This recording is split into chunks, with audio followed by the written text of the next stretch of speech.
right, guys, I am back. I know it's been a while last season. I just a lot of shit going on at work. I was pretty busy. I couldn't get one of these together, but I wanted to do this.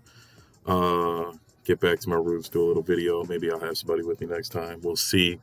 But I know, even though I have the power rankings up on this first page, I'm not gonna spend too much time on that. I kind of wanted to go over the offseason and some of the changes that happened, the draft, things like that. Before I get too far into it, RIP Easy. There would be no FGC without Easy, but so I don't want to let that go by. Also, congrats to Eddie, Year 2 Super Bowl champion. Also, congrats Frank. I don't know if I've done a video since Frank won, but fuck you. And congrats on your Super Bowl. Eddie beat me this year, so that would mean back-to-back Super Bowl losses for Big Red, always the bridesmaid, but we will be back this year stronger than ever. But like I said, I'm not going to spend too much time on this or that last season. It's been nice, fun first 2 seasons, though. Very good pace. I appreciate it, and I'm sure everybody else does as well. But I'm going to quickly gloss over the power rankings, and I'm going to talk about some of the shit that happened in the offseason. Eddie at 1, obviously. Myself at 2, obviously, again. And then this is where the surprises start coming in. Term at 3, Chop 4, Fozo 5. There's been a little, quietly people asking who voted who where, even though they didn't vote, blah, blah, blah. But whatever. Chop in terms, a little bit of legacy. Fozo had a very good initial season. He is a cheese ball. But he's got a really nice user. He's pretty good and nice addition. I'm sure he seems coachable and he wants to be in the league, so I'm sure he'll change his ways. TP 6, Byron 7, Rye 8, Kaz 9, and Lincoln at 10. You can see the 11 through 32. I'm just going to quickly go over who I think is a little too high or low, and I'm going to kind of try and move on. Like I said, I think Term's a little high. Chop, I definitely think is too high. Sal, way too low. I think Sal should be in the top 10. And really, that's about it. I think Fozo's a little high just for one season, so I think he should be a little lower. But, he's definitely in the top 10 based on his play. He plays good. He was the number 1 or 2 seed in the AFC. AFC's not that easy. Maybe Grotti should be a little higher. App, maybe a little bit higher. But really, nobody else really leaps out at me that should be much higher than they are on the list. But like I said, congrats to Eddie. He won the Super Bowl. It was a real fun game. Pretty sure everybody enjoyed it. It wasn't very one-sided. It came down to the last 30 seconds, and he just made one more play than I did. Hats off to him. Me and Eddie. I'm sure I'll get my run back, and I will win. Like I said, I'm trying to talk about the offseason a little bit. These are just my rookies to watch on offense, defense for Rookie of the Year. I would bet big money that the winner of offensive and defensive Rookie of the Year in both conferences is up on this page. But I could be wrong. But I went through these and I picked out guys on certain teams with certain players that I thought like you can see, I don't have Wayno's X Factor quarterback up there. No offense to Wayno, I just don't think he's going to win Rookie of the Year with him throwing 80 interceptions. But his 2 defenders are on the defense list. So I kind of looked at some of the defenders and where they are, what team they are. You know what I mean? And I can kind of tell, like, 4 is Purvis for Term on Pitt. He's a CB. That's his little user. I'm sure he's going to be trying to cheese, so I know he'll be in the race. But those are just a few rookies. That leapt out to me. Like I said, I looked at the whole list, things like that. Also, I'm going to read off all the X Factors real quick. Where is my piece of paper at? The 4 X Factors there were 4 X Factors, 7 superstars, and 43 star dev rookies. The X Factors were Gavin Carter, quarterback, Seattle, running back, Will Shipley, Dallas, Casey Brown, outside linebacker, Arizona, and Earl Winston. Yeah, I think that's what it is, linebacker on the Giants. So, lucky Chapo. And the superstars in offense are Greg Palmer, left tackle, KC, Taylor Duvall, wide receiver, Chargers, and then 2 running backs, Daniel Brown and Matt McCullough on Washington football team and the Eagles.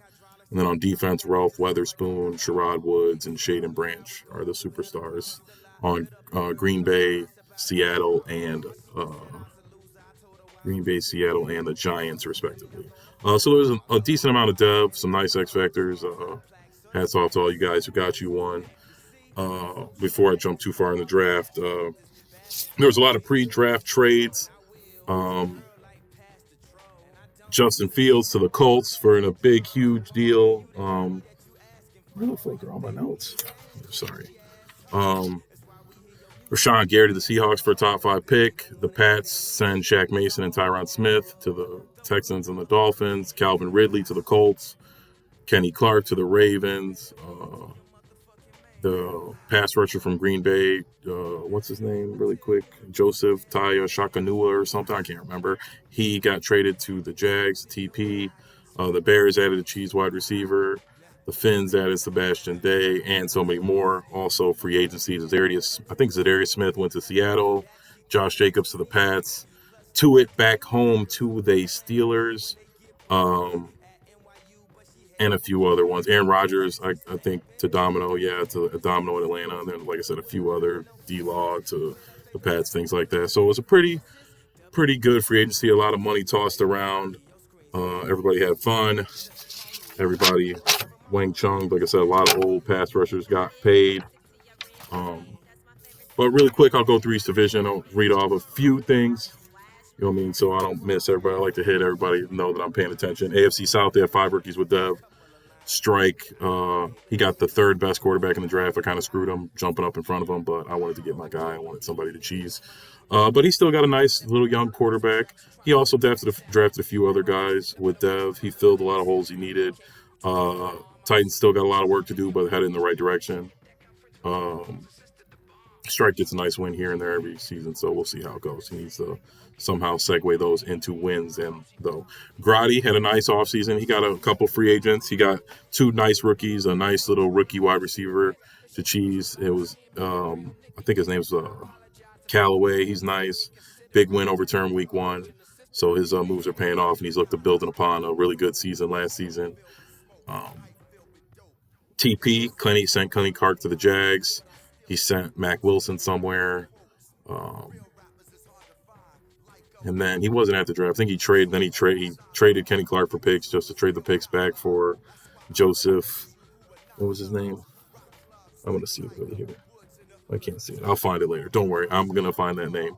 But he traded for the pass rusher from Eddie. So we'll see how that goes. And also, like I said, big trade for the Colts, Justin Fields and Calvin Ridley. App's pretty good when he wants to be and when he's paying attention. He probably lost a lot of games to start the season, let himself get tilted and snowballed. NFC South, they added Aaron Rodgers, Grant Delpit, 4 rookies with Dev, but not much happening. Like I said, Domino won the Aaron Rodgers sweepstakes. Rye is always pretty quiet in the draft and free agency. KPMR made a little small trade. Lincoln, the same thing, little small trade, but nothing crazy. NFC South, pretty quiet. They just added A-Rod. The AFC North only had 3 rookies drafted with Dev. Browns really got no free agents. A lot of rookies. It looks like just fillers. His team was already good. He didn't have that many holes. He needs a quarterback, but Devo traded his picks for defense. He got Mac Wilson and somebody else I forgot. The Ravens will no longer have the I don't have a D-line excuse, adding Kenny Clark and 2 rookie DNs with Star Dev. We will see if Jake can bounce back and give Term a fight for the division. Speaking of Term, he traded Calvin Ridley for Nelson. He couldn't run the ball in the playoffs. He thinks that's going to help. We will see. He also got a little project, CB, like I said before, Forrest Purvis or some shit. I'm sure he'll be cheesing that guy to no end. NFC North, 5 rookies with Dev. Lions added a few starters in free agency, overpaid for him. A lot of filler in the draft, but nothing crazy. The Bears traded his first for a cheese 95 speed receiver. It was very smart. There was no speed in this draft. And then he hit on a left end with Star Dev in the second round, who's pretty good. CG Elite, he also hit on a D end with Dev. It seemed like there were a lot of defensive line with Dev in this draft, but a nice little project. And then our boy, Super Bowl champion Eddie, he had to let Aaron Rodgers go because of the rule of restructuring the contract. You can't re-sign him. His heir apparent, Darren Rodgers, no relations, I believe, will be taking over. He made a few trades. He added Mike Evans, I believe, shipped out his young pass rusher, but he got a superstar 21-year-old DT. So we'll see how that goes. Eddie will be right back in the race to be in contention. And for me, I hope he makes it back to the Super Bowl so I can get my run back. AFC East, only 4 rookies with Dev drafted. They did most of their work in the trade channel and the free agency. McGee spent a lot of money, signed Josh Jacobs for some reason, got D-Law, got a couple linemen. Very iffy decisions. I don't know what he's doing. He also drafted a shit ton of rookies, but I don't know if any of them had dev. He had a nice little linebacker I saw, but that's really it. Benny has been busy. He made a few trades, added some veteran O-line, Cameron Sutton, things like that. He also got a nice linebacker in the draft. So we'll see how that goes. The Bills, they only signed Kareem Hunt, and the Jets were relatively stagnant. I don't think he was around for the offseason or the draft. I can't think of one single person he signed. The NFC East, they, though, had a big draft. 2 X Factors and 3 superstars landed in the NFC East. 9 rookies in total with Dev, 3 for Chop, 3 for Coke Kills. Peckin got the Cheese X Factor running back of the draft. He should be really good. Coke Kills and J-Ro both also got rookie running backs with superstar dev. There should be, so there'll be a lot of running the ball in the NFC East. Coke Kills got the best player in the draft. I think his name was Taylor something.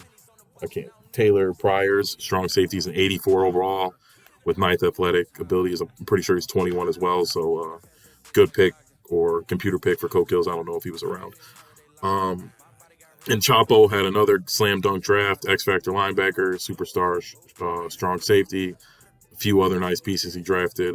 Chapo is winning in the offseason, even, you know what I mean? And that's good because he can't win in the playoffs.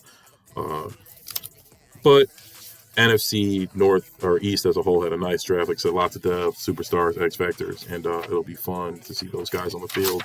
Then the last 2 divisions, AFC West, that's mine. There was 10 players with dev drafted in the AFC West, 5 by me, you know what I mean? No pat on my back, but whatever.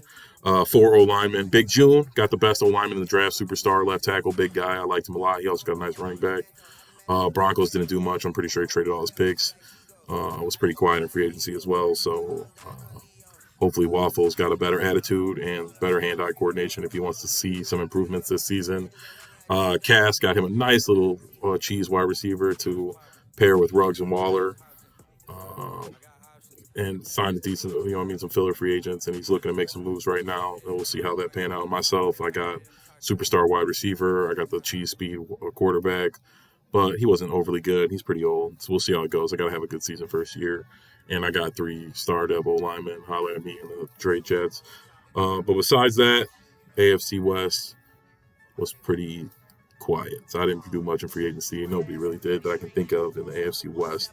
And final division, the NFC West, 12 rookies with dev were added. I thought they were the draft, but Blevins pointed out to me that he got a few of those guys in free agency before the season. But 5 rookies with dev for Wayno, 4 for Blevins. Turbo got a nice little X Factor outside linebacker, which he needed. Byron took advantage of the every quarterback drafted in the first round.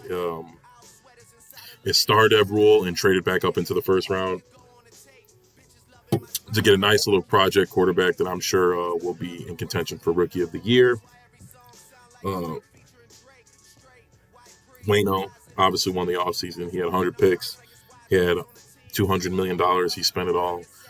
He won the Zadarius Smith sweepstakes, a few other the free agency sweepstakes. He got the X Factor quarterback. He got a superstar left end.